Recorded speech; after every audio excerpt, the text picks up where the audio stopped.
Zapomeň na Evo, Sterato anebo STO. Za mě je tohle ten nejlepší Huracán. No a proč je nejlepší? No protože STO už je prostě too much.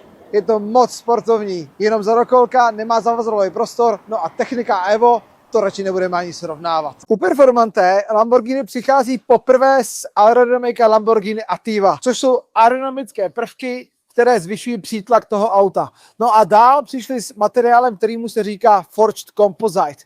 Je to takový drcený karbon. No a co říkáš ty barevné specifikaci? Bílá metalíza, zlatý kola, červený brzdiče, no a samozřejmě vevnitř červené prošití. Hlavním poznávacím znakem Performante je komplet celý alcantarový interiér, včetně těchto sportovních karbonových bucket seats. No a tady to ještě podtrhuje to červené prošití a Forged Composite i v interiéru. Čtyřkolka, 610 koní a atmosférický desetiválec. Ještě si můžeme užít auto s normálním motorem. No a fun fact, na Nürburgringu rychlejší než Porsche 918.